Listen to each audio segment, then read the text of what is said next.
0.05 significaría, por ejemplo, 0.04999, inferior, porque el 0.05 no es significativo. Y lo pongo en rojo porque aquí para allá, hacia arriba, no son significativos, 0.06, 0.07, pero 0.04, 0.03. Dicho en otra forma, para que lo entendamos, la ciencia no es exacta, pero la ciencia te da un rango de la verdad, oscila entre este valor y este valor. Por eso puede haber el máximo error aceptado en ciencia, es 4.999. Pongo aquí 5%. Entonces yo puedo tener un error de 4, 3, por eso que a veces no coinciden los resultados, sí, pero el error ese es aceptable. O dicho de otra forma, tu verdad en ciencia es significativa cuando se cumplen más del 95%, por eso los intervalos de confianza se dan al 95%. Entonces toda P menor de 0.05 es significativa. No estás validando la hipótesis nula. Hay diferencia entre un grupo y otro grupo. Veamos entonces. Resultados, sección de resultados. Dice aquí que se reclutaron 821 pacientes, 414 fueron al grupo de la hidroxicloroquina y 407 al grupo placebo. Eso lo vamos a ver en la figura 1. Entonces yo rápidamente me voy a la figura 1, al flujograma, y puedo ver cuántos pacientes fueron elegibles, cuántos no incluyeron, cuántos fueron excluidos, y la base final me va a decir cuántos se analizaron en un grupo y cuántos se analizaron en el otro grupo. Hay que perder un segundo en esta gráfica en los estudios controlados y utilizados siempre. Y de una vez me da la tabla 1. ¿Cuál es la tabla 1? Jóvenes, esto es extremadamente importante porque ahí es donde me dice si los grupos son comparables. Si, como fue al azar, tienen que ser los grupos comparables. Entonces, tiene que, y miren, atención a esto, la edad tiene que ser similar en ambos grupos. Aquí todo, no hay diferencia significativa, pero de repente pueda que el grupo de hidroxicloroquina tiene más edad que el grupo placebo. El resultado final se deberá a la hidroxicloroquina o a la edad de los pacientes. Entonces pueden haber variables que influyan en los resultados. Si fue aleatorizado, se elimina ese sesgo. Si el estudio no fue aleatorizado, esos sesgos pueden estar incluidos y ahorita les voy a mostrar algo. La edad, el peso de los pacientes similar, el sexo similar. Toda esta variable, por ejemplo, en COVID-19 puede influir. Si tenemos más edad en un grupo que el otro, entonces los malos resultados pueden ser por la edad, o pueden ser por el peso, o incluso influenciados por el sexo, o fumadores, o otras enfermedades que tenga, o el tiempo que se expuso, o estas enfermedades como condiciones preexistentes. Entonces, todo fue igual. Doctores, ¿cómo hicieron eso por igual? Porque el estudio fue aleatorizado. ¿Qué significa aleatorizado? El paciente cumple los criterios de inclusión. Perfecto. Ok, ahora se aleatoriza. Firmó, todo de acuerdo, se aleatoriza. ¿Qué significa eso? Que al azar va a ir probablemente al grupo placebo, probablemente al grupo de hidroxicloroquina. Como es doble ciego, nadie sabe. Ni el investigador, ni el que le va a dar la medicina, ni el paciente sabe que le tocó. Genial. Entonces esa es la parte importante y eso es lo que te va a permitir ver en esta tabla inicial que no hay diferencia significativa.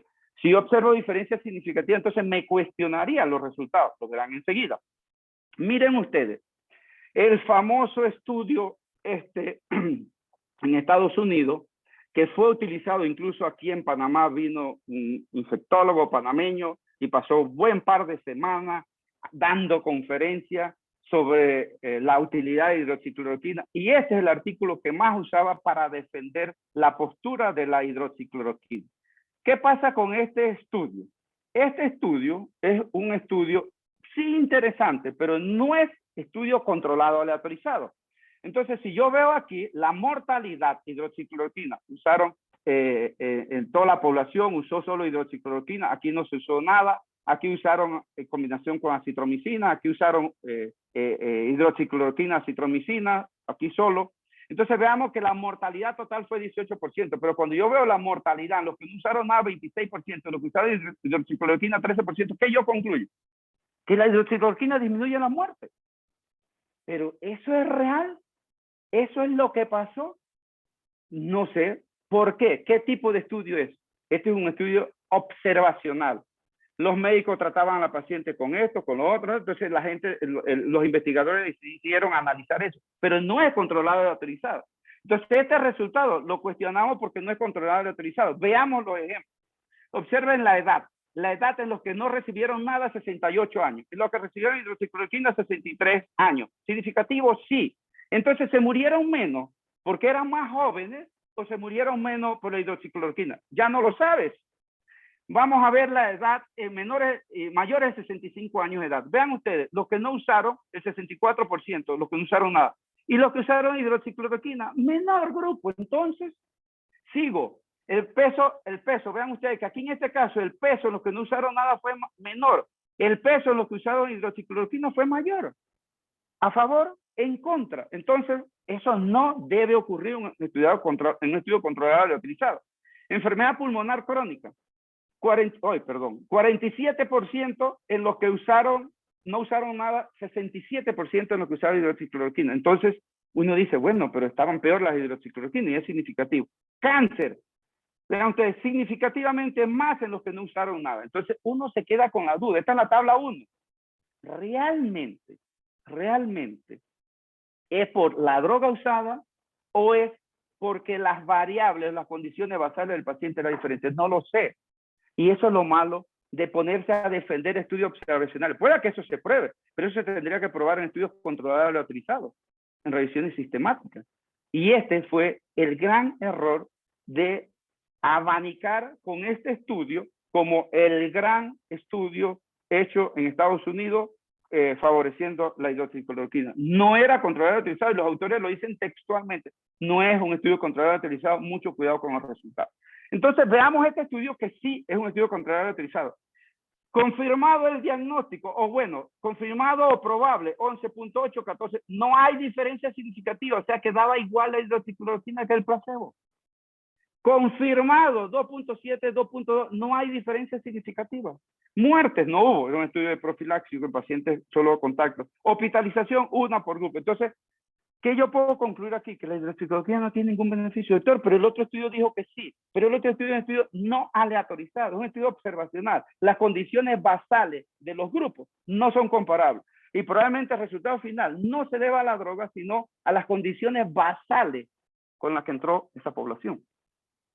Este estudio es el famoso estudio Henry Ford. Lo usaron y todavía lo siguen usando para docencia por ahí, y yo lo uso para docencia para decir que hay que tener muchísimo cuidado en los estudios, y este es un ejemplo clarísimo que probablemente los resultados obtenidos no son por la droga, sino por las variables iniciales que tenían los pacientes.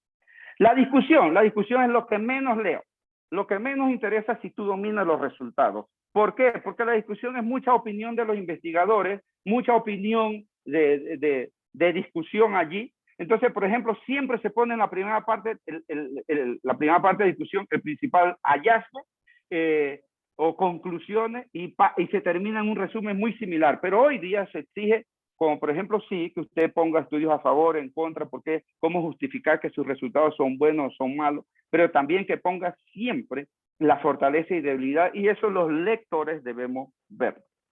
Aquí, por ejemplo, ellos dicen, este estudio aleatorizado, doble ciego, controlado con placebo, buscamos la efectividad de hidroxicloroquina en pacientes posexpuestos, y la cloroquina no previno la enfermedad compatible con COVID-19 cuando se inició dentro de los primeros 4 días post-exposición. Eso es lo que vemos en el primer párrafo de la discusión.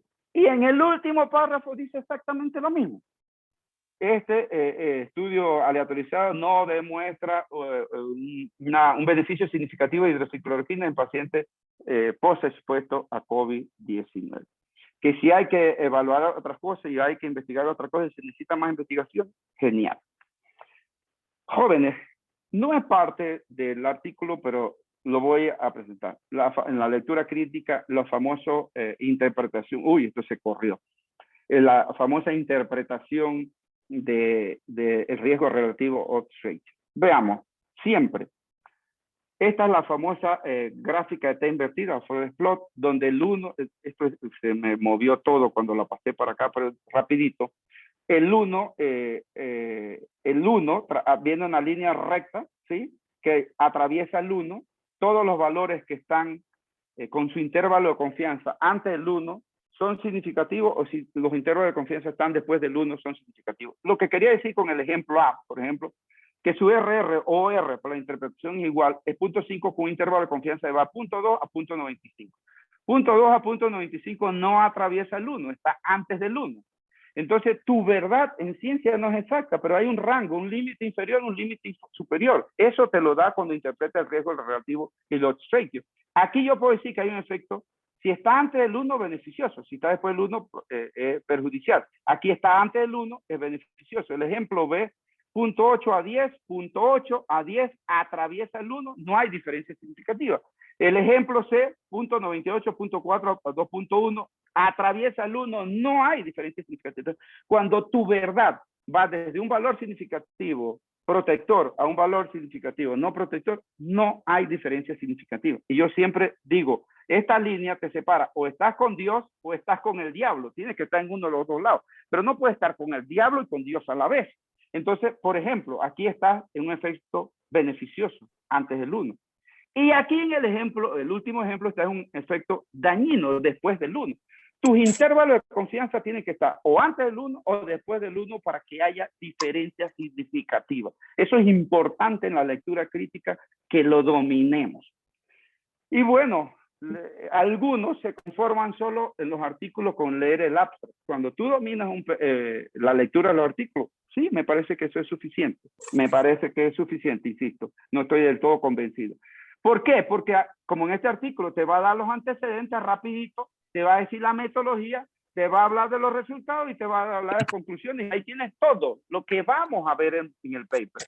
Pero no siempre esto es lo más importante o se queda mucha información. ¿Por qué? Porque nos tenemos que limitar a lo que la revista donde usted lo mandó a publicar acepta de cantidad de palabras en ese abstract o en ese resumen. Entonces pueda que no diga uno lo suficiente, pero si yo leo esto, a mí me presentan unos antecedentes muy claros del SARS-CoV-2, me explican muy claramente la metodología y lo más importante es qué tipo de ensayo es. Lo más importante también, o otro paso importante, es el resultado primario. Me explican bien cómo se distribuyeron los grupos, cuáles son los resultados de un grupo, otro grupo, y las conclusiones de esos investigadores. A veces yo puedo leer los resultados y diferir de las conclusiones de esos investigadores. Pasa, y en la ciencia ha pasado y seguirá pasando, porque los investigadores se basaron en una hipótesis, en un objetivo general, sin embargo los resultados nos pueden abrir observación a otras cositas y uno, como lector, darle importancia a otros detalles que se han dado en esos resultados. A ver, las partes de un artículo, el resumen de la conferencia. El abstract, sí, el abstract te permite, y sobre todo si dominas muy bien el tema, tener claro lo que pasó, los resultados más importantes y las conclusiones que pudieses sacar. Obvio, sabiendo qué tipo de artículo es. No puedo concluir los mismos de un estudio observacional o un estudio comparativo no aleatorizado. Y eso fue lo que pasó con el estudio ese de Henry Ford, que ese estudio fue un estudio comparativo no aleatorizado. Comparativo porque los médicos daban tratamiento como ellos querían. Alguien decidió analizar eso y traer esta información. Perfecto. Se hicieron múltiples estudios de esa naturaleza. Es más, los que más hay y que mostraban beneficios de hidroxicloroquina, pero esos estudios están en un nivel bajo. No era aleatorizado. Cuando se empezaron a hacer los estudios controlados aleatorizados, ¿hay un solo artículo que pruebe beneficios de hidroxicloroquina? No. ¿Las revisiones sistemáticas prueban beneficios? No. Entonces, hay que estar claro en qué tipo de artículo vas a leer. En la introducción, entonces tú vas a buscar el núcleo o el núcleo principal de la investigación, la duda, lo que motivó a los investigadores a hacer ese artículo, y en la parte final de la introducción vas a buscar el objetivo general, la hipótesis. Metodología, insisto, probablemente las cosas más importantes es saber qué tipo de investigación de artículo es. Los criterios de inclusión, los criterios de exclusión, está muy bien, qué se dio en un grupo, qué se dio en el otro grupo, y el resultado, variable primaria, el first outcome, es necesario que lo vea porque es el que va a comparar cómo salió el resultado en un grupo, cómo salió en el otro grupo, y ahí entonces hacer el análisis estadístico de si hay diferencia significativa o no, usando P, como lo hacen a veces mucho más sencillo, o si te ponen el RR o OR para que lo puedas interpretar claramente.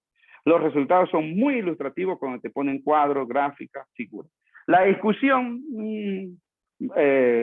no es la parte más interesante, es una parte que uno puede obviar, pero si quieres estar muy claro, ve el primer párrafo o ve el último párrafo de la introducción perdón, de la discusión y verás claramente que los autores te están diciendo lo que ellos consideran de sus resultados.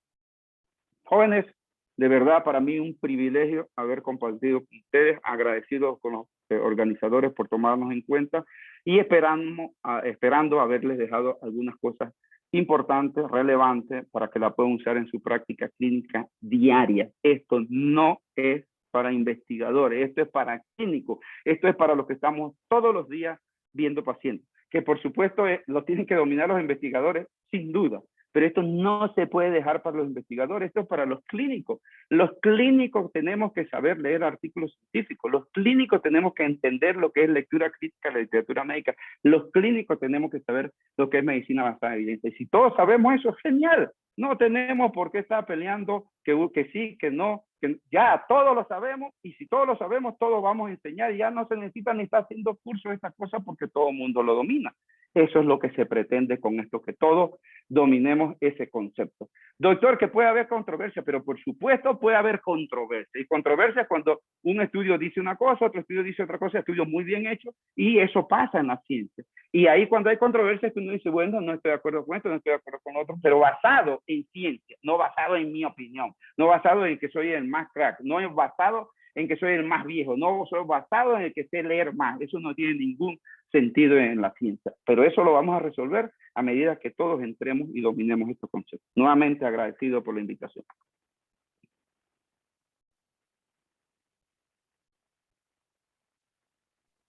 Muchísimas gracias, doctor Vigil. Excelente presentación, creo que a todos nos ha quedado muy claros los conceptos. Comencé a grabar la tarde, pero definitivamente que sí agarré un par la mitad para abajo la grabación, y vamos a ver si la podemos postear más adelante. Tenemos un par de preguntas, no sé si usted ve el chat, doctor, pudiera ver el doctor Xavier. Déjame dejar de compartir aquí y voy a ver el chat. Sí, pues tenemos una pregunta del doctor Xavier y el doctor Bruno. Muy buen día. Dice, me gustaría que Paulino tocara los tres siguientes. Importancia editorial de un artículo Estrella Journal, importancia de las cartas posteriores del editor y manía versus intervalo de confianza. Ok, genial. La importancia editorial de un artículo estrella de un journal. Los journal primero van a escoger para tocar como editorial, como parte importante, un artículo relevante. Ustedes pueden observar eso. Digo, puede ser algo que está apareciendo por primera vez en el mundo, como fue COVID, y van a escoger el primer caso que reportan, sin duda, pero a medida que va avanzando, ellos se van a dedicar a escoger artículos que están convencidos, para ponerlos en editorial, que son artículos de impacto, que son artículos que van a tener una repercusión enorme en la medicina, en la ciencia, y por lo cual ellos van a reforzarlo. Importantísimo el editorial es que empuja mucho más allá tu artículo, porque es como una fuente más de que visualicen el artículo, pero insisto, se usa enormemente para impulsar los conocimientos de ese artículo, pero dentro de eso es que el editorial es hecho por expertos, extremadamente expertos, y eso, insisto, le da una relevancia enorme.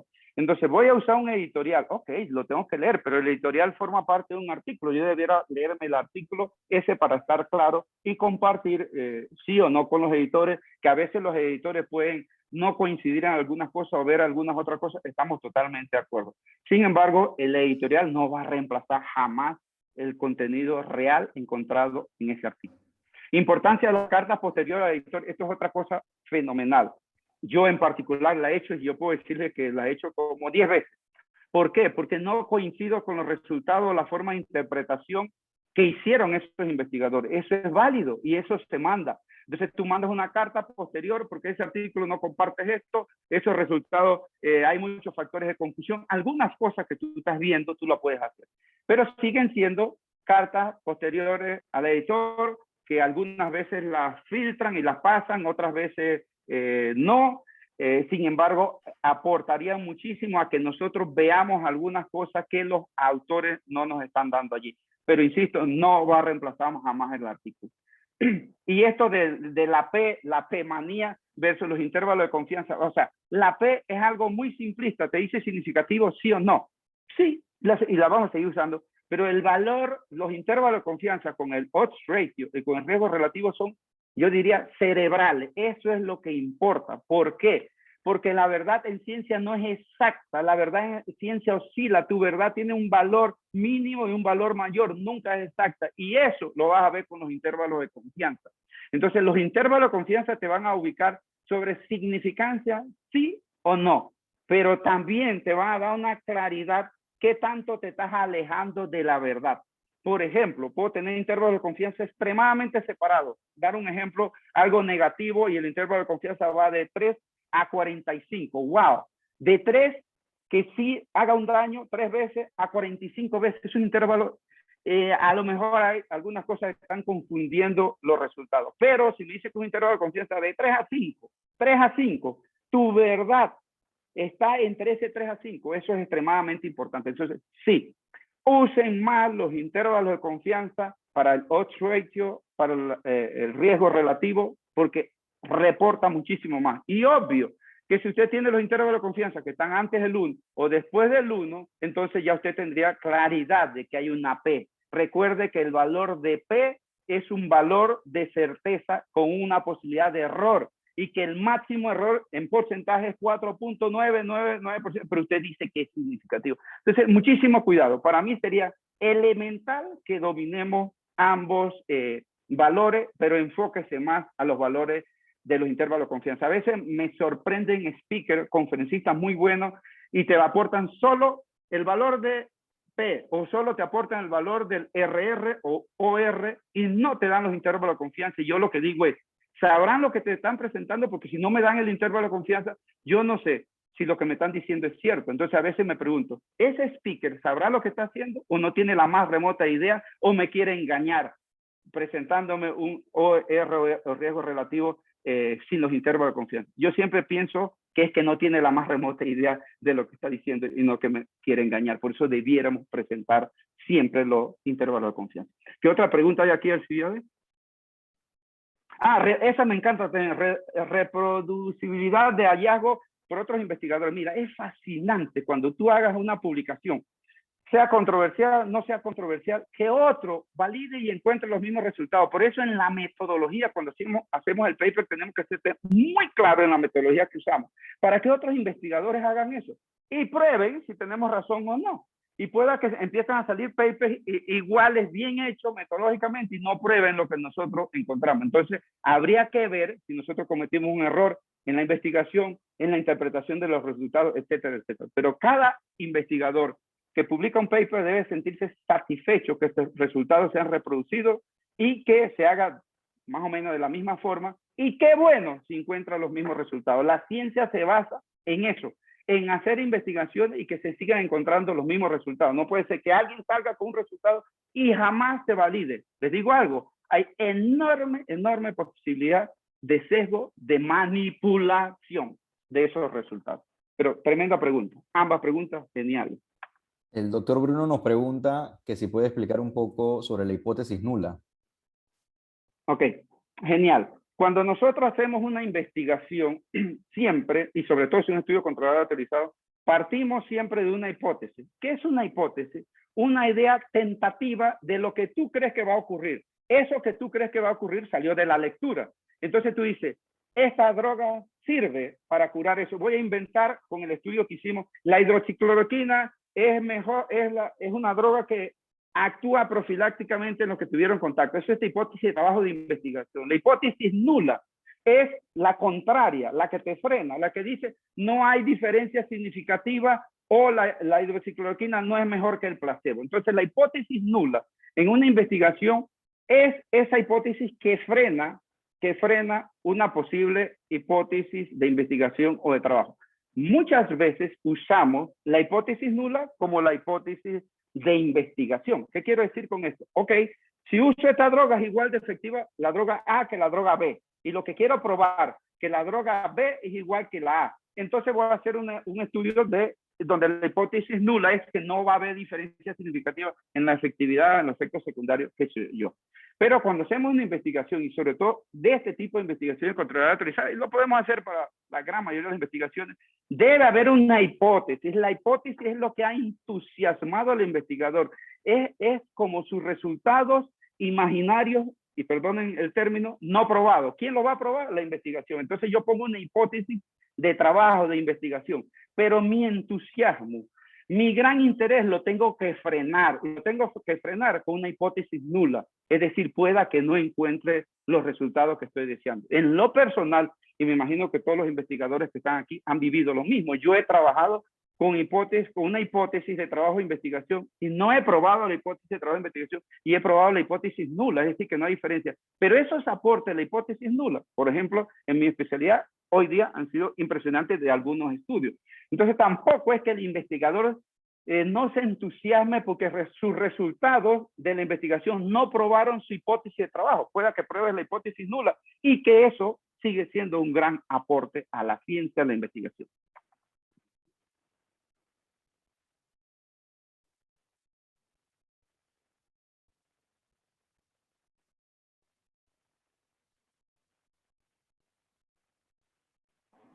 El micrófono, Alcibiades. Alci, estás en mute. Ah, sorry, estaba en mute. Tenemos una pregunta de la doctora Gabriel que dice que explicar la diferencia entre estadísticamente significativo y significativo en el contexto de la práctica. No siempre es lo mismo y no todas las revistas exigen reportar el tamaño del efecto, que es lo que puede ayudar a distinguir entre las dos diferencias. Sí, pero por supuesto, y esto también es interesantísimo. Hay algo que nosotros llamamos diferencia estadísticamente significativa, y he explicado algo. Los números, sí o no, a favor, en contra, ya. Pero espérame, hay otra cosa que se llama, y nosotros lo usamos a diario, clínicamente importante, clínicamente significativo. A ver, lo digo para usar un ejemplo. Pueda que estés haciendo una investigación donde se te muera un paciente de cada 10,000, un paciente de cada 10,000. Y haces el estudio y pruebas con 10,000 pacientes que no hay diferencia significativa porque en un lado se te murieron 3 y en el otro, no, en un lado se te murieron 2 y en el otro lado 8. Y tú dices, mira, la diferencia no es significativa. Los intervalos de confianza atraviesan el 1. La P es menor de protección. Sí, perfecto. No hay diferencia significativa, pero espérate. O espérame. Tienes en un lado 8 muertos, en el otro lado 2 muertos. Eso, desde el punto de vista de salud, es impactante. ¿Y qué pasa si yo duplico la muestra? Si yo cuadriplico, triplico la muestra, probablemente voy a encontrar diferencia estadísticamente significativa. Entonces, también va a influir muchísimo en la variable primaria para el resultado final. ¿Es estadísticamente significativo o significativamente de importancia en la práctica o de la importancia clínica? Esto es algo que también tiene que interpretar muy bien el lector, que en algunas veces, y no siempre, lastimosamente, los investigadores lo definen. Y sobre todo, está bien cuando hacemos investigaciones cuantitativas, pero cuando hay investigaciones cualitativas, se aplica muchísimo más este concepto de importancia clínica o significativamente desde el punto de vista clínico. Genial esta pregunta también. La última pregunta, doctor, para cerrar su ponencia. José Ángel pregunta, ¿qué utilidades tienen los estudios observacionales en la toma de decisiones en medicina? Basado en el ejemplo Esta que dieron. Sí, es tremendamente importante. Ok, en algunas ocasiones pudiese no existir la posibilidad de hacer un estudio controlado y utilizado. Ni modo, nos vamos a basar en estudios observacionales. Pero los estudios observacionales son de relevancia de tremenda importancia en la práctica clínica porque te permiten ver posibilidades. Sin embargo, no los estoy descartando, sino que estoy diciendo que esos resultados los tomes con muchísimo cuidado hasta que puedas hacer un estudio observacional. Vamos a ver la pandemia. Y la pandemia para mí es un ejemplo fenomenal. ¿Con qué empezaron las primeras publicaciones de la pandemia? Con casos clínicos. Un caso clínico, 3 casos clínicos, 10 casos clínicos y el nivel de evidencia lo más bajo.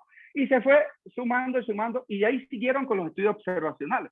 Entonces, si tú me preguntas estudios observacionales y el tema que he tocado, el artículo que he tocado, los estudios observacionales todos iban a favor de la hidroxicloroquina, de ivermectina, de un montón de drogas. Es más, casi todos, si tú analizas eso, y es impresionante cómo la mayoría de los estudios observacionales Ellos validan una droga, pero cuando fuimos a los estudios controlados y autorizados, ninguno. Entonces, ¿cuál es la importancia del estudio observacional? Eso, te motivaron a hacer los estudios controlados y autorizados o de mayor nivel de evidencia. Y lo otro es que los estudios observacionales los puedes hacer antes de los estudios controlados y autorizados. Los estudios observacionales son metodológicamente mucho más fáciles de hacer, pero pueda que los resultados no sean lo que está pasando realmente en la ciencia.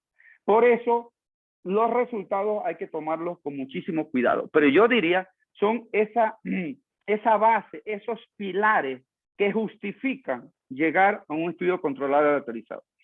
Ok, doctor, ya hay muchos estudios controlados, estudios observacionales que dicen que esta droga no sirve. Yo no justificaría por nada del mundo volver a hacer un estudio observacional. Pero en su momento, antes de llegar a los estudios clínicos autorizados, esas investigaciones eran totalmente necesarias. Recuerde que en esta pandemia la desesperación propia nos llevó al principio hay que usar esta droga, hay que usar. Alguien reportó que se mejoraron 2 pacientes, 3 pacientes. ¿Y cómo tú no vas a usar esa droga? Por eso yo digo, todas estas drogas son validadas al principio. Pero una vez empezaron a hacer estudios controlados autorizados, espérate, frénate. Este estudio, que es un estudio de profilaxis, salió el 3 de junio del 2020.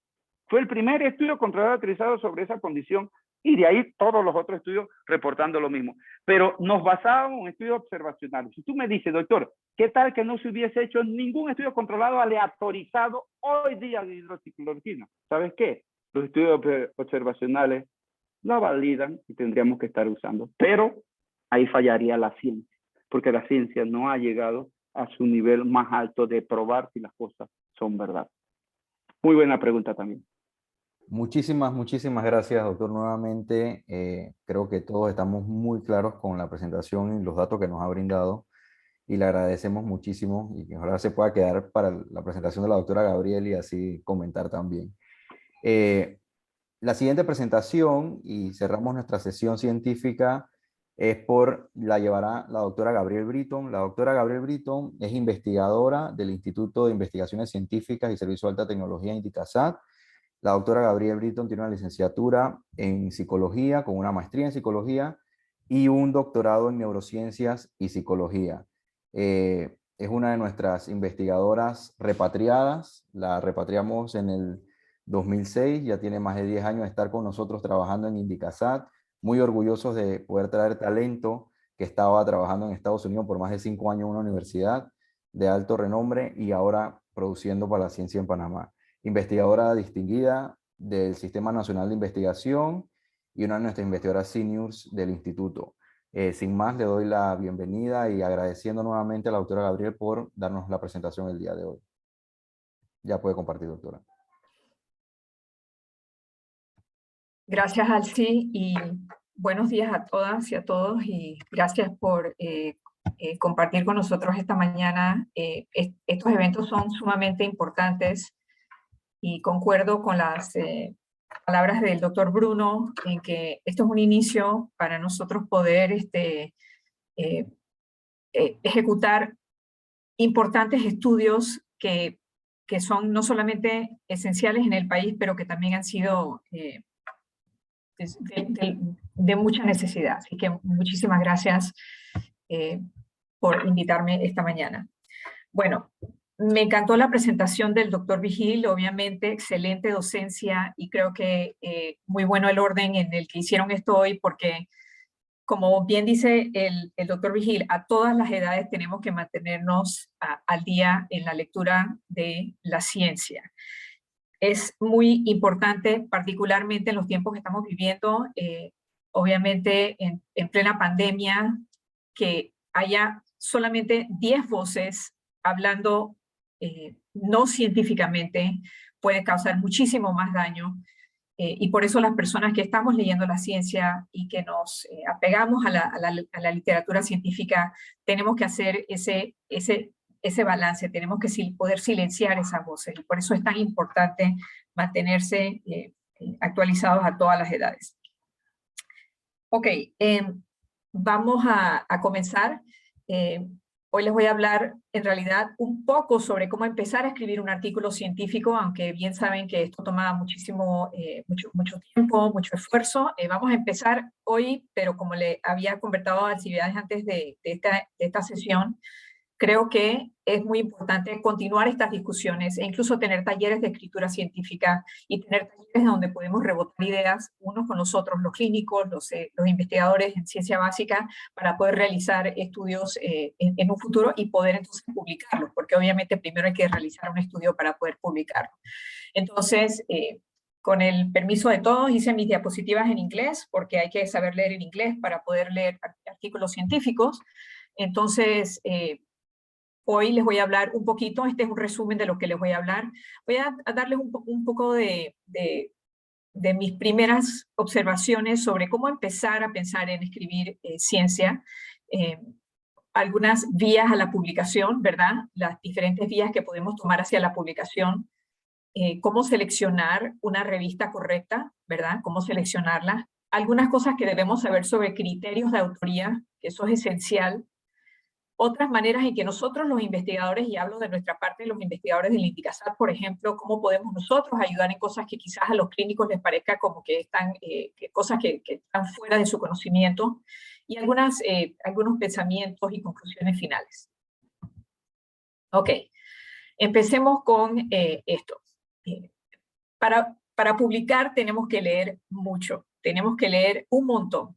Mantenernos actualizados requiere que estemos constantemente leyendo la literatura científica.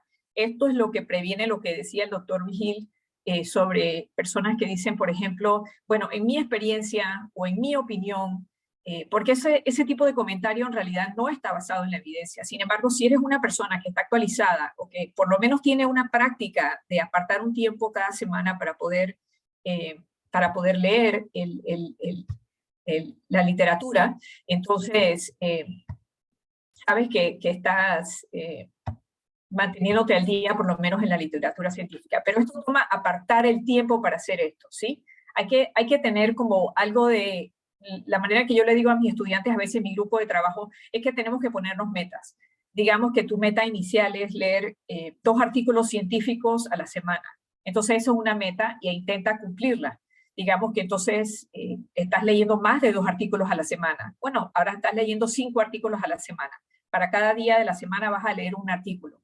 Entonces vas formando un criterio, vas armando no solamente la biblioteca digital en tu computadora, pero también vas anotando ideas, vas generando una idea del tipo de trabajo que se está realizando en el área que te interesa. Y eso me parece muy importante porque así como cualquier tipo de publicación, las personas que dicen que quieren escribir un libro, por ejemplo, el primer paso para escribir un libro es leer muchos libros. Asimismo en la ciencia, el primer paso para publicar un artículo científico es leer artículos científicos. Bueno, a esto le agrego que en Panamá la gran mayoría de las ideas todavía no se han ejecutado. Entonces, esto es una ventaja que tenemos en Panamá. Por ejemplo, tenemos un montón de literatura a nivel internacional que falta por replicarse en Panamá. Y aunque a la gente dirá, bueno, yo no quiero replicar algo, yo quiero hacer algo novedoso, lo cierto es que tenemos que, para casi todas las ideas que tenemos, primero tenemos que establecer una línea base. Voy a utilizar nuestro programa de investigación, el que llevo adelante con Alcibiades Villarreal y mis colegas en el INDICASAT y en otras instituciones nacionales, que es el programa de investigación sobre las personas mayores, la salud de personas mayores, que en muchos países ya tenía una delantera de 50 hasta 70 años de investigación en estudios longitudinales, pero nosotros no podíamos empezar directamente donde esos estudios ya estaban. Teníamos que primero arrojar una línea base, teníamos que empezar con estudios observacionales, como los que describía el doctor Vigil. Tenemos que empezar con describir, por ejemplo, cuántas enfermedades crónicas tienen los adultos mayores que estamos muestreando, cuáles son sus características de fragilidad, sus características de niveles de educación, para entonces de ahí poder arrancar otra cosa. Entonces, esto es una ventaja porque resulta que la gran mayoría de las cosas que nos interesan en las ciencias médicas no se han investigado en Panamá. Claro, la gran mayoría. De hecho, en casi todos los discursos que da el doctor Ortega y otros secretarios nacionales de la CENACID que vinieron antes que él, uno de los retos que tenemos en Panamá es enfocar nuestra investigación hacia problemas que son pertinentes al país. Y pertinentes al país invariablemente nos va a llevar hacia las ciencias médicas, las ciencias clínicas. O sea, hay un montón de investigación que se está haciendo sobre enfermedades que en realidad no están en la top 10, por ejemplo, las 10 principales causas de mortalidad ni de morbilidad. Y se está invirtiendo un montón de dinero en estas enfermedades que son como de tercer mundo, cuando en realidad Panamá sigue un patrón de primer mundo.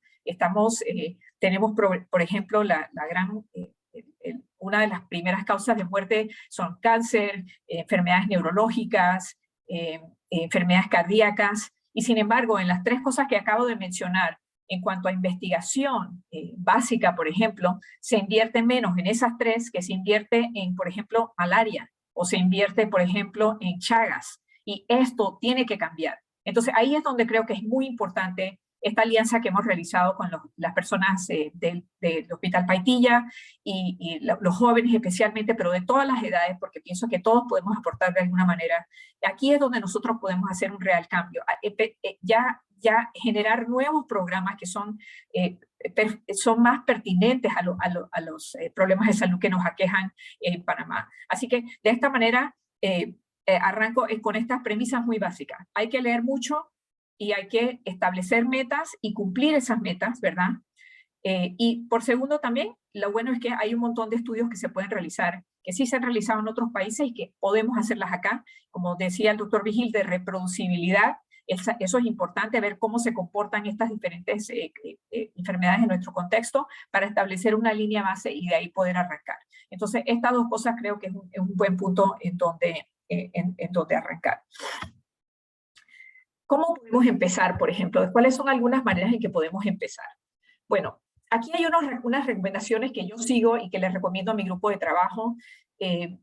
Nosotros somos un grupo de trabajo, por ejemplo, bastante diverso. Somos un grupo de trabajo de diferentes conocimientos, diferentes expertise, y también todos escribimos. Eso me parece muy importante. Pero una de las cosas que recomiendo a todas las personas que quieren escribir un artículo científico es, ante todo, suscribir a las tablas de contenidos de las revistas científicas principales, las que listó el doctor Vigil, por ejemplo. New England Journal of Medicine, British Journal of Medicine, también todas las revistas del Lancet, que ahora tienen varias categorías, ¿verdad? Tienes que suscribirte a las Table of Contents y leerlas, ¿sí? Entonces te van a llegar a tu correo, te llegan a tu correo. Entonces, aparta tiempo, no dejes que se vayan acumulando, porque llegan casi todos los días. Lee por lo menos el Table of Contents, porque así es como vas a identificar, mira, se están haciendo estudios en esto, se están haciendo estudios en lo otro. Qué interesante, mira, se están avanzando estudios en drogas para el Alzheimer, por ejemplo. Mira, otro estudio fracasado de algún ensayo clínico de una droga para el Alzheimer. Ahí es donde vamos viendo, por lo menos en el diario vivir, qué tipo de investigaciones se están haciendo en las diferentes áreas que nos interesan. Así que suscríbanse a estas tablas de contents, que nada más es ir al journal y metes tu correo electrónico, te mandan los Table of Contents, y así por lo menos tienes una idea del trabajo que se está haciendo, y leer por lo menos el abstract de cada uno de los estudios que están en el área particular que te interesa.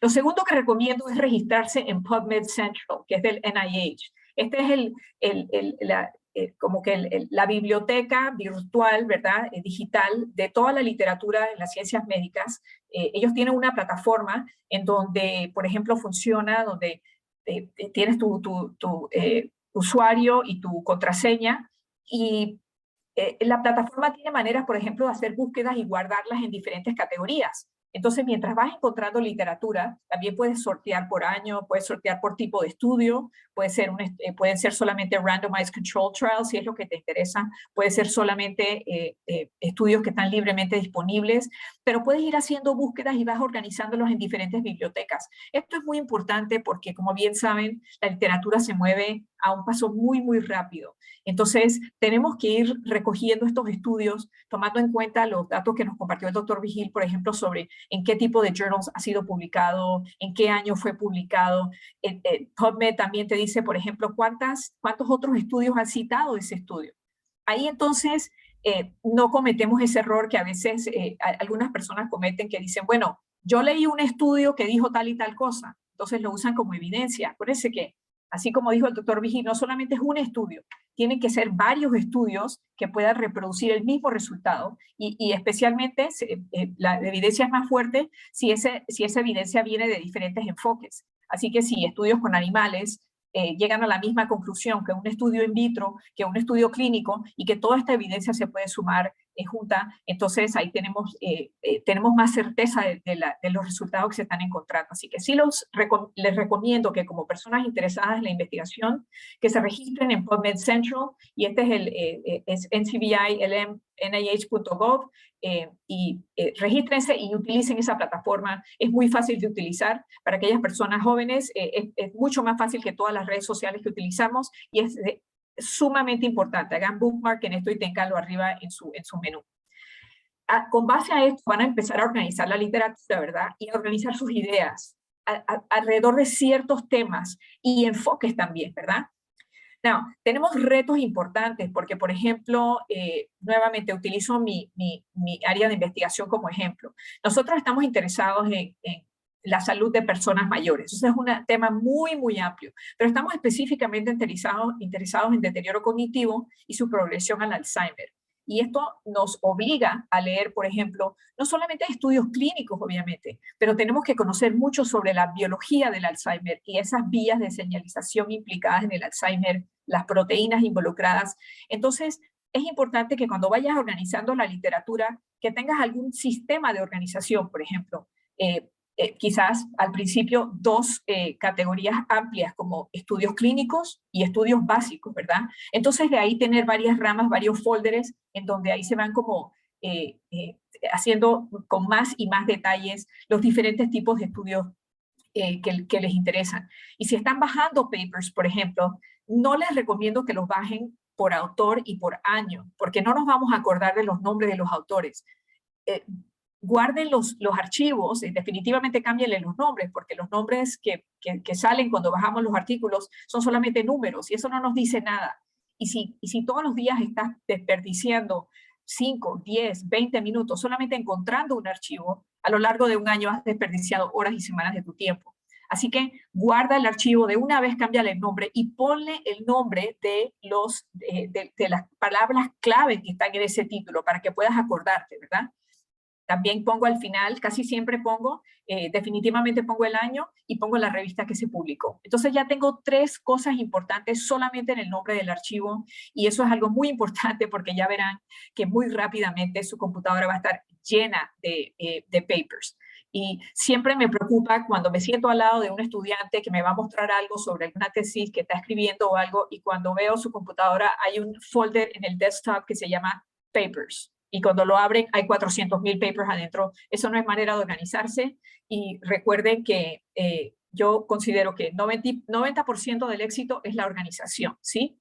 Así que recuerden eso, hay que organizarse.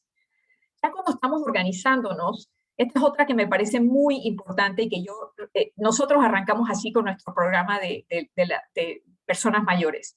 Identifiquen estudios potenciales que pueden ser realizados en nuestro contexto. Esto es muy, muy, muy importante.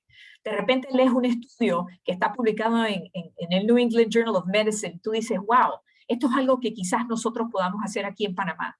Entonces, y voy a volver a esto después en la charla, porque esto es una manera, por ejemplo, yo guardo estos papers en folders especiales en donde digo que ideas potenciales para realizar.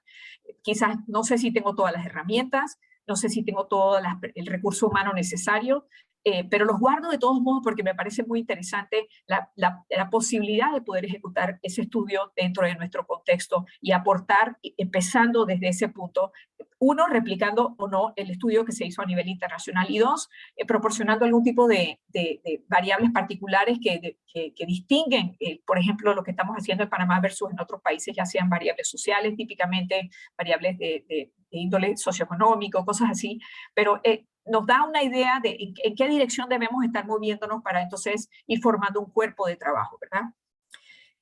Esto ya lo estamos haciendo, ¿no? Organizando journal clubs y sesiones científicas para hacer este tipo de brainstorming. Esto es esencial.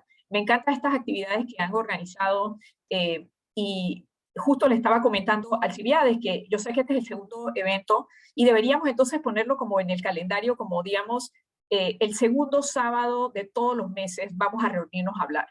Y vamos a reunirnos a hablar sobre diferentes temas, por ejemplo. Digamos que algunos de ustedes identifican un estudio potencial que quieren discutir. Entonces, dedicamos un scientific session para sentarnos a hablar sobre ese tema en particular. Y ustedes traen su expertise, ¿verdad? Su expertise clínico, sus capacidades en su infraestructura, y nosotros traemos entonces también lo que nosotros podemos aportar. Y ahí es donde vamos como haciendo la idea una realidad. Y creo que eso es esencial para poder llevarnos hacia una publicación, ¿verdad? Porque la publicación tiene que nacer de algo. Y para eso estamos aquí. Así que sí recomiendo que nosotros podamos ponerlo sobre la agenda ya, como quien dice, el segundo sábado de todos los meses hacemos este tipo de actividad. Por último, y esto es evidente, hay que hacer el tiempo. Mi madre decía siempre que el gran enemigo de escribir no es la falta de talento ni la falta de ideas, sino la falta de tiempo. Hay que hacer el tiempo, hay que apartar ese tiempo, hay que respetar el tiempo, ¿verdad? Hay que decir, bueno, digamos que ustedes que son personas tan ocupadas, todos lo somos, todos los domingos o todos los martes en la noche o todos los miércoles en la tarde voy a dedicarle 4 horas a ver la literatura, a revisar mi table of contents, a ver si puedo investigar un poquito más sobre esta idea que me interesa, a quizás generar una idea para una sesión científica de brainstorming. O sea, hay que hacer el tiempo, porque es la única manera para poder publicar eventualmente. A diferencia de lo que dijo el doctor Vigil, me encantó esto, que cuando leemos un artículo que primero nos toma 30 días y luego nos toma 30 horas y 30 minutos y luego 30 segundos, eso me encantó. Definitivamente vamos aprendiendo a leer artículos científicos de una manera mucho más rápida. No sé si es lo mismo con escribir. Nosotros tenemos muchos, bueno, yo soy investigadora desde los 18 años y publiqué mi primer artículo a los 21 años, y bueno, ya 30 años después, no sé si estoy escribiendo mucho más rápido. Lo que sí tengo es un gran grupo de trabajo que también escribe mucho conmigo, y bueno, la colaboración es esencial y volveremos al tema de la colaboración. No tenemos que hacer nada solos.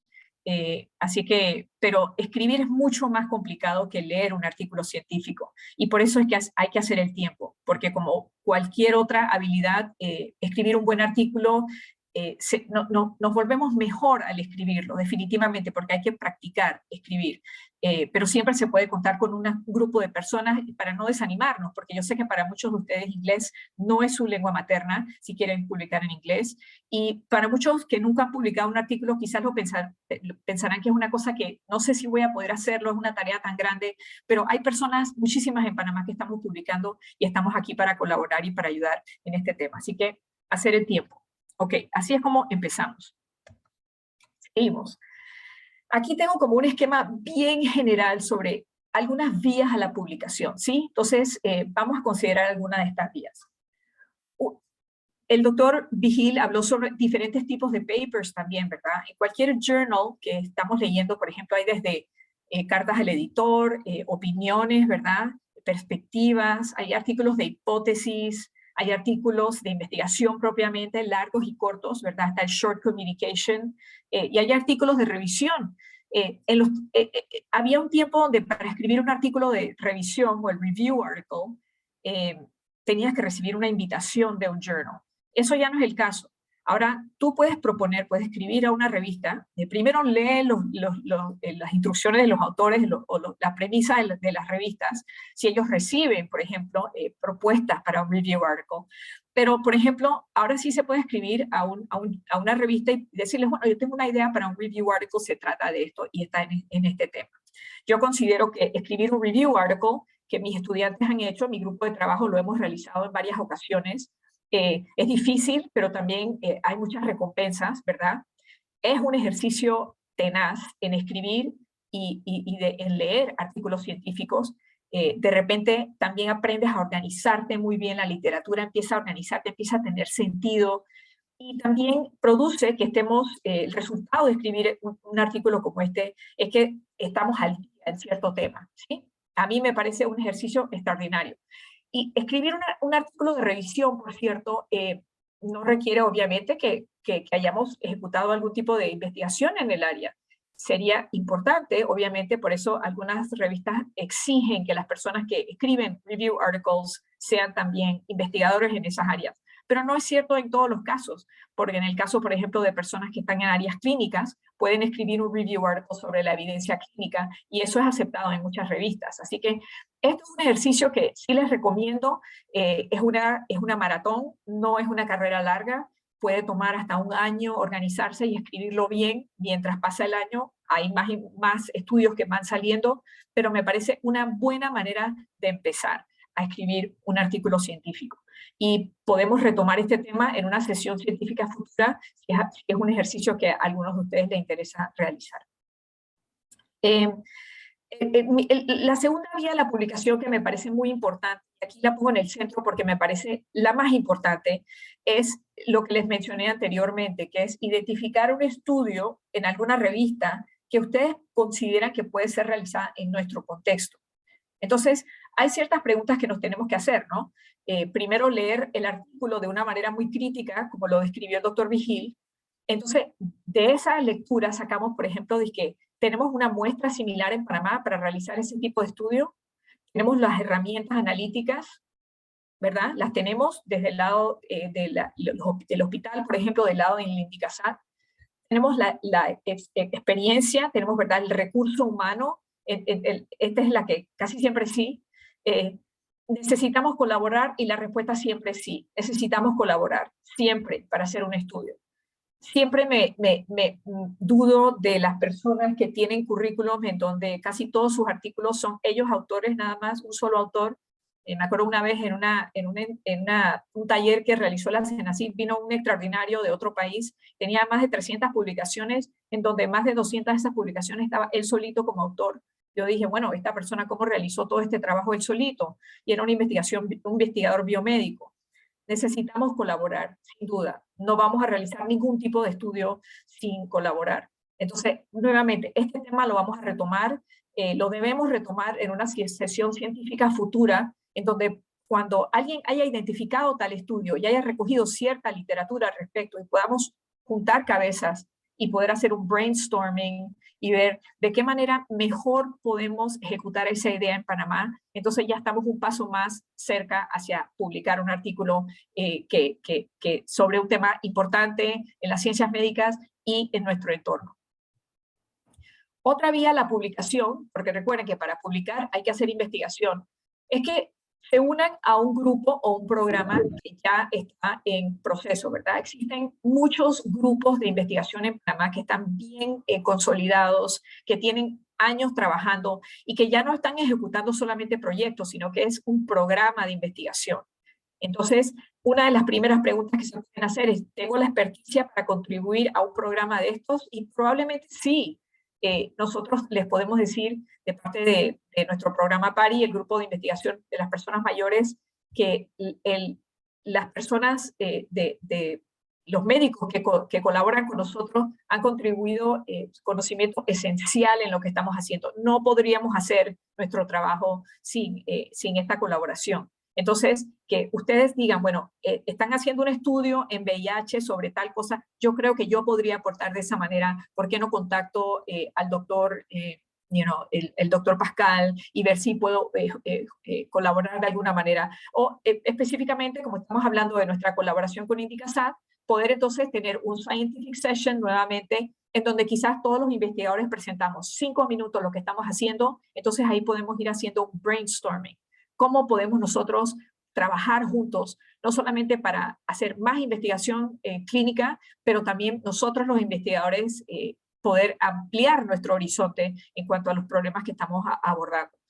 Todos los grupos de trabajo se benefician de expertise de todo tipo y esto está bien comprobado. Los grupos más productivos, los grupos con productos más valiosos y de más alto impacto son los grupos más diversos. Y hay mucha investigación al respecto de la importancia de la diversidad en los grupos de trabajo. Ok, entonces para resumir, hay diferentes maneras de llegar a la publicación. Podemos escribir un review article, que con mucho gusto podemos hacer un ejercicio sobre esto, que creo que sería un importante ejercicio. Identificar un estudio que se pueda realizar en nuestro contexto, o también tratar de generar nuevas ideas a raíz de un programa que ya existe. Ok. A raíz de lo que hablaba el doctor Vigil, hablando sobre, por ejemplo, también el doctor Bruno, que mencionó tan acertadamente que hay que mantenerse actualizado, esto nunca ha sido más importante que en la era que estamos viviendo en este momento, la era del COVID, ¿verdad? Me siento privilegiada de formar parte de grupos en donde se está discutiendo a diario la literatura, de los resultados de estudios de diferentes índoles respecto al COVID, y uno hasta se abruma pensando en todo lo que está pasando en este momento en COVID, y creo que es la manera más oportuna para cualquier grupo de trabajo aportar a lo que está pasando en el país en este momento. Así que hablando de prioridades y la manera en que, por ejemplo, el doctor Ortega, el secretario nacional, nos ha animado, nos ha exigido a realizar trabajos que son pertinentes a lo que está pasando en el país, pues nada más pertinente que el COVID. Y si eres una persona que está al tanto de la literatura del COVID, te tienes que hacer esas preguntas y que cómo puedo aportar a lo que está pasando ahorita mismo en el COVID con mi conocimiento, uniéndome a un grupo de trabajo o quizás generando un estudio que tenga algo que ver. Por si no lo sabían, por ejemplo, en este momento un grupo de personas que han venido trabajando desde los inicios de la pandemia para hacer esto posible, liderados por la doctora Stevia Montalbán, que es una psiquiatra que trabaja de la Caja de Seguro Social, por fin logró que la Caja de Seguro Social reconociera tiempo para investigar a los psiquiatras a nivel nacional, a realizar un estudio sobre síntomas neuropsiquiátricos en personas recuperadas de COVID a nivel nacional. Esto ha tomado mucho tiempo para que se aprobara a nivel institucional, para pasar el protocolo por el Comité de Bioética, y todo esto nos ha llevado al punto donde por fin ya pueden empezar a hacer este trabajo, que sin duda va a ser de gran impacto en el país y va a ser una contribución que se va a sumar a toda la literatura sobre las secuelas neuropsiquiátricas, neurológicas del COVID. Entonces, creo que esta es una manera muy importante que podemos aportar. Ok. Vamos al siguiente tema, entonces. Déjame ver cómo estoy de tiempo. Ok. Vamos a hablar un poquito sobre los diferentes tipos de journals que existen en este momento. Que yo creo que esto a veces confunde un poquito porque, por ejemplo, cuando ejecutamos un estudio, por ejemplo, a veces el ejercicio de escoger ese journal correcto lo hacemos de una manera muy rápida. Casi siempre decimos, bueno, yo quiero meter mi estudio al New England Journal of Medicine, o quiero meterlo al Lancet. Bueno, eso es mucho más complicado de lo que uno se imagina, obviamente, pero sin hacer broma al respecto. ¿Cómo escogemos un journal? Eso tiene su ciencia también, y una de las principales formas que podemos entender qué publica un journal, y no solamente leer la descripción del journal, pero leyendo también varios artículos que ha publicado ese journal, ¿sí? Así que si tú quieres saber si tu estudio cabe en un journal, lo más importante que puedes hacer es leer 4 o 5 papers de ese journal, para entonces darte una idea general de qué tipo de estudios publica un journal. Los journals tienen típicamente dos tipos de cuerpo editorial. Unos son editores profesionales, otros son editoriales académicos, por ejemplo, de sociedades médicas o científicas, por ejemplo. Entonces son dos diferentes cosas. En el caso de editores profesionales, son típicamente científicos que están jubilados o jubilados, que están graduados de científicos, pero jubilados del laboratorio, que se dedican exclusivamente a ser editores profesionales. Estos son journals, por ejemplo, como Nature, Science, Cell. Estos son journals bastante grandes. Las personas que están manejando estos journals se dedican solo a eso, ese es su trabajo. Pero los journals académicos, por ejemplo, son personas como yo o personas como cualquier persona académica, científica, que además de hacer su trabajo, también están manejando un journal. Y típicamente es un trabajo voluntario. No reciben ningún tipo de remuneración por esto. Entonces, hay dos diferentes tipos de manejo de journal, para que tengan una idea, por ejemplo.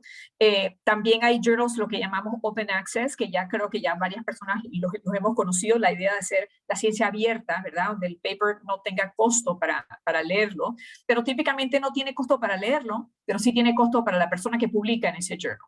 Entonces, quizás hay un malentendido con eso. Si algo es open access para el lector. pero la persona que publica en un journal open access típicamente paga por ese open access. Y en muchos casos, en los journals más importantes puede ser hasta $5,000, por ejemplo, para publicar en un journal de open access. O sea que tú tienes que pagar a veces miles de dólares para que tu paper sea disponible abiertamente. ¿Ok? Entonces, recordemos esas cosas, porque no siempre tenemos dinero para publicar open access. Cuando digo no tenemos, estoy hablando de los investigadores que vivimos de la investigación. Entonces, típicamente vamos por el Academic Editorial Board Journal. Ok. ¿Qué cosas hay nuevas desde que quizás muchos de nosotros nos graduamos? Por ejemplo, ¿qué cosas nuevas hay? Bueno, ahora en algunos journals que no cobran por publicar, tenemos un acceso de publicar open access. Entonces hay un monto, por ejemplo, $800, $1,000, te dan esa opción y decir, bueno, si tú pagas, si te acepta tu paper y tú pagas este fondo, tu paper puede ser open access y así más personas lo pueden leer. Eso es algo que es nuevo desde que yo me gradué, por lo menos. Algo que es sumamente nuevo es este sistema de preprint, que no sé si han visto esto es MedRx1B, que se pronuncia medRxiv, ¿verdad? Archivo médico, o bioRxiv. Estos son como unos depósitos en línea que han surgido en donde permiten publicar, por ejemplo, e-prints, o sea, versiones digitales inéditas de papers de ciencias de la salud, por ejemplo. En el caso de medRxiv, son papers en ciencias de la salud. En el caso de bioRxiv, son papers en biología, por ejemplo, las ciencias básicas. Entonces, son inéditos estos papers en áreas de medicina, investigación clínica, ciencias de la salud. Entonces, esto no es sin cargo al lector. ¿Y para qué sirve? Bueno, publicas primero ahí. Acuérdate que eso no ha pasado por peer review. Entonces, está publicado en este archive y permite que muchas personas lo lean, y antes de que sea publicado en un journal, antes que salga oficialmente en un journal, ya está siendo libremente discutido, está disponible, y los grandes financiadores de investigación como el NIH está aceptando este tipo de publicación como parte de la evidencia que se ha generado para sustentar, por ejemplo, una propuesta de investigación. Así que estas son cosas que son nuevas y que creo que son importantes. Recientemente el doctor Villarreal publicó, y nosotros todos juntos publicamos un artículo sobre unas pruebas de detección de COVID, y lo publicamos primero en medRxiv. Entonces eso nos permitió que personas pudieran ver el paper antes de que entrara al journal donde fue publicado. Entonces, esto es importante porque es gratis, ¿no? Así que creo que es una buena forma de sacar el trabajo que no existía antes. Lo otro que es nuevo es la cantidad de data suplemental que se está incluyendo en los papers. Esto ha tenido un incremento, en fin, exponencial. Casi todos los papers que leemos tienen data suplemental. Pero recientemente, y esto lo agrego para que sepan, recientemente leí un análisis sobre data suplemental, y resulta que menos del 1% de los archivos de data suplemental son abiertos o accedidos, o mucho menos de que downloaded. Así que siempre hay que mantener eso en cuenta. Queremos meter un montón de información a nuestro paper, queremos incluirlo todo, pero es muy improbable que alguien vea esa data suplemental. Último, cuando escogemos un journal, lo que decía anteriormente, que primero que todo, ¿cómo sabemos si esa revista es apropiada para el trabajo que estamos haciendo? Bueno, lo primero es que hay que leer artículos en esa revista. Es muy fácil decir, bueno, yo quiero publicar en el British Medical Journal, que tiene un impacto altísimo, pero cuando te metes ahí te das cuenta que son muchos estudios primero, mientras más complejo el estudio, obviamente más costoso. Entonces, claro, hay una relación entre la cantidad de fondos que tenemos y el grado del estudio que podemos realizar, ¿verdad? Entonces, por eso estos papers, a veces, por ejemplo, en el Journal Blood y cosas así, tienen aspectos muy complejos. Tienen evidencia con animales, evidencia in vitro, evidencia clínica, todo en un solo paper. Entonces, es importante ver ese tipo de información para tener una idea más realista del tipo de journal donde podemos publicar. Especialmente si son estudios básicos o clínicos, ¿verdad? Si son basados en poblaciones o si son muestras más pequeñas. ¿Y cuál es el scope, ¿no? El alcance del trabajo? Como les dije, a veces para publicar en un journal como Blood, tienes que tener evidencia que converge de diferentes enfoques y esto es costoso y son estudios que toman muchísimo tiempo y por eso es que entran a esos journals también. Así que hay que ser realista con respecto al tipo de revista que escogemos. Pero para concluir, y quiero decir esto con toda sinceridad, mi grupo de trabajo y yo hemos discutido esto siempre ampliamente. Creo que en Panamá tenemos que tener los pies sobre la tierra. Y muchos de nosotros hemos publicado, tenemos un currículo muy diverso. Tenemos papers en Lancet y tenemos papers también en journals locales. Y yo considero que es una de nuestras responsabilidades como investigadores locales de también publicar en revistas locales. Porque es importante llegar una de las premisas que tenemos es que todos los estudios que realizamos, aunque sea una tesis pequeña o una muestra pequeña, vale la pena tratar de meterla en alguna revista si es un trabajo íntegro, ¿verdad? Entonces, enviar un artículo a una revista local, ya sea la revista de la Universidad de Panamá o la revista de la Caja de Seguro Social, aunque no esté indexada en PubMed, es un aporte que le hacemos a la ciencia local. Lo importante es que el trabajo sea íntegro y que circulemos el trabajo entre varios de nuestros colegas para que también nos den su input. Entonces, no hay nada de malo y de hecho considero que es una responsabilidad que tengamos en nuestra vista y que revistas internacionales, así como revistas nacionales. Es un aporte al país y creo que todos tenemos ese deber y debemos realizarlo. Así que, para resumir, hay diferentes tipos de journals, hay cosas nuevas que han salido que nuevamente podemos discutir en una sesión futura y es importante leer los estudios que se publican en las revistas para poder seleccionar bien la revista. Ok, a ver cómo estoy de tiempo. Ok, todavía estoy bien dentro del tiempo. Una pregunta que recibimos mucho es sobre los criterios de autoría y creo que aquí tenemos unos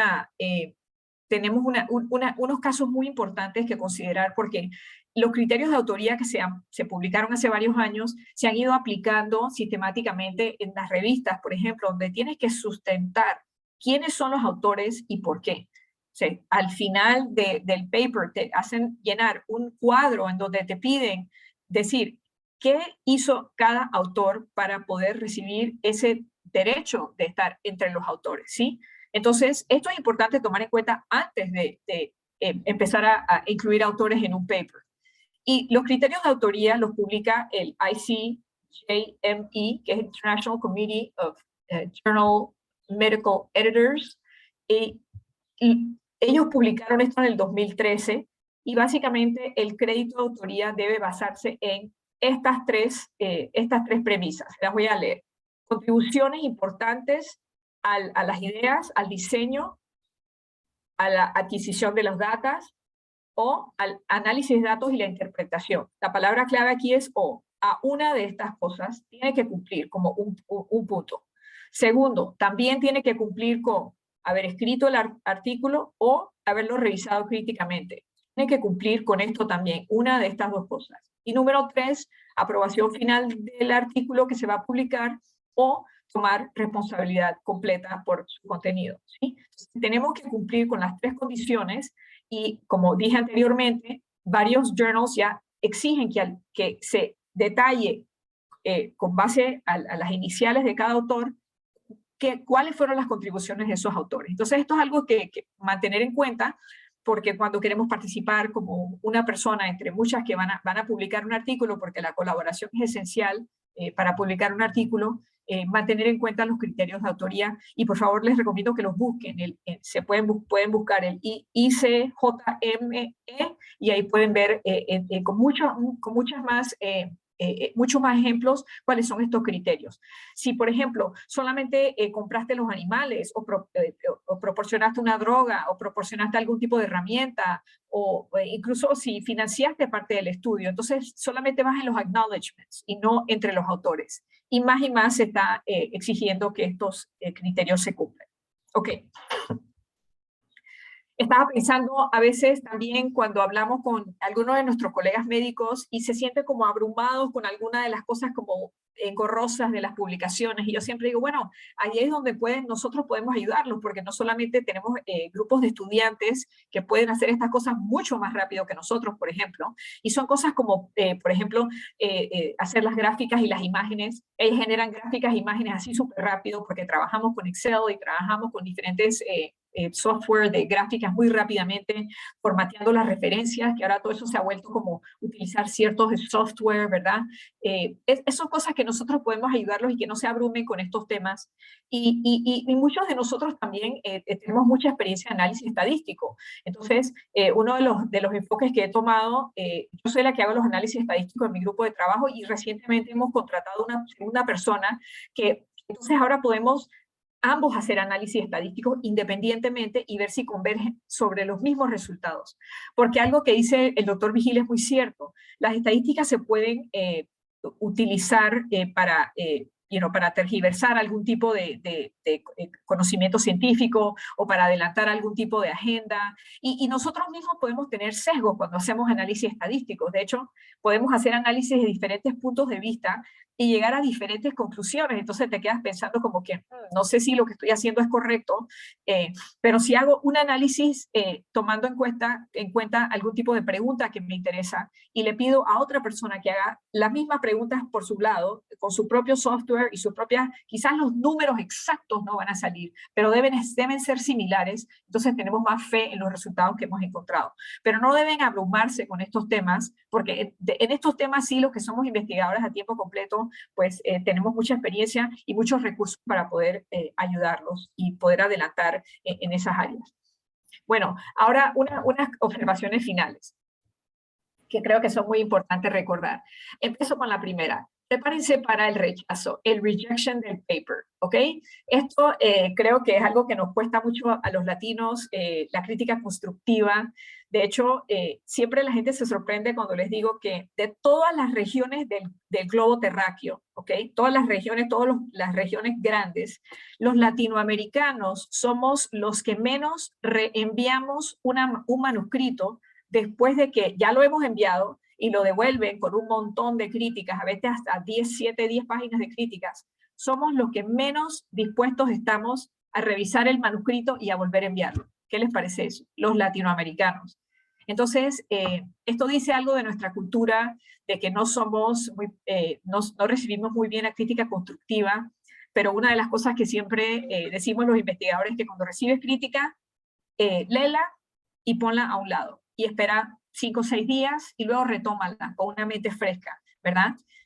Recuerden que a veces no haber publicado puede ser algo muy bueno, porque nosotros, por ejemplo, en nuestro grupo de trabajo hemos tenido experiencia donde hemos enviado un manuscrito hasta 5 veces a diferentes revistas, y a la 6ª vez eso pega, y está mejor el manuscrito, y quedamos contentos con el trabajo final, y estamos alegres de que no haya entrado en esa primera revista que le enviamos. Así que a veces el fracaso de haber publicado puede ser algo muy bueno y hay que empezar de esa manera.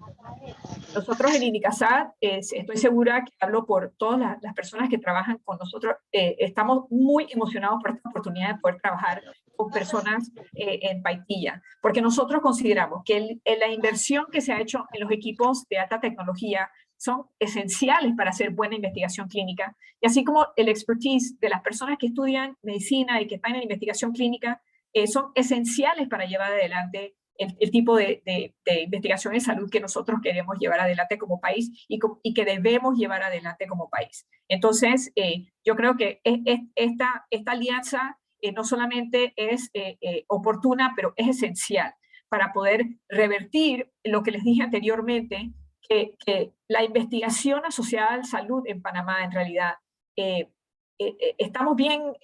estamos subproduciendo en temas de alta prioridad, ¿sí? Tenemos que producir más en temas que son importantes para el país. Incluso esos estudios observacionales que dice el doctor Vigil, que también son importantes, que nos llevan a otras preguntas, que quizás son el primer paso antes de hacer un estudio aleatorizado, por ejemplo. Así que estoy muy honrada de estar aquí con ustedes hoy y gracias por esta oportunidad. Y recuerden lo que les dije, que espero que esto se pueda convertir en algo regular. Muchas gracias. Muchísimas gracias, doctora Gabriel. Excelente presentación, sé que ha sido de mucho provecho. Ahí teníamos un comentario del doctor Xavier, que sería bueno que Cenacit formara scientific writers que enseñen y ayuden al científico a publicar. Sé que Cenacit ha tenido iniciativas a través de los últimos 10 años de hacer talleres de escritura científica, pero creo que necesitamos más. Definitivamente creo que este tipo de alianza como las que estamos haciendo es la que estamos tratando de promover, de que el clínico se una con el investigador y podamos nosotros llevar adelante investigación translacional, que es el propósito del programa, y no me dejará mentir el doctor Saldaña, que está acá, el doctor Hammerschlag y el doctor Valverde, que les agradezco enormemente toda la disposición y, como lo ha mencionado Gabriel, el poco tiempo que tienen de su práctica clínica, que tienen muchísimos pacientes, y más ahora con el tema de COVID, han sacado ese tiempo para poder llevar adelante este programa, que para nosotros es un gran orgullo porque estamos pudiendo llevar la información a todos. Nuevamente, de mi parte, de parte del Indicasal, le agradecemos a los dos expositores, al doctor Paulino y a la doctora Gabriel. Bueno, la doctora Linet ponía un comentario también que la gente recuerde que puede poner alertas en PodMed para que le lleguen los temas que les interesan. Eso es muy importante. PodMed es una plataforma excelente para iniciar cuando uno está buscando literatura científica, y se los recomiendo abiertamente. La doctora Oris también felicita, y bueno, el doctor Bruno también los felicita a todos. Si más nadie tiene un comentario, no sé si el doctor Bruno o el doctor Valverde o el doctor Saldaña querían decir algo más. Le agradecemos a todos y le damos las gracias por haber pasado un sábado, una mañana de sábado, nutrido científicamente, y les agradezco por su participación. No sé si tienen un comentario. Yo aprovecho para hacer un corto comentario, agradecer a los expositores tremendamente. Esto ha sido realmente un masterclass de ambos, una sesión magistral, es estimulante además para todos nosotros, no solo para los jóvenes, como decía la doctora Britton, no solo para los estudiantes, para los científicos, para los médicos, en cualquier edad. Hemos sido tremendamente estimulados y tenemos un compromiso para continuar. Así que los estimulo a todos a participar en las próximas sesiones, y como dijo la doctora Britton, trataremos de hacer cada 2 semanas, simplemente con temas de interés que todos podemos proponer para ser analizados y revisados. Y de ahí puede venir el pie para un estudio posterior. Muchas gracias a todos. Wow. Muchas gracias. Desde el punto de vista de Hospital Paitilla, como director médico, nada más reiterar el agradecimiento a ustedes, a todos los que participan. La doctora Brito, excelente presentación. Paulino, fabulosa como siempre.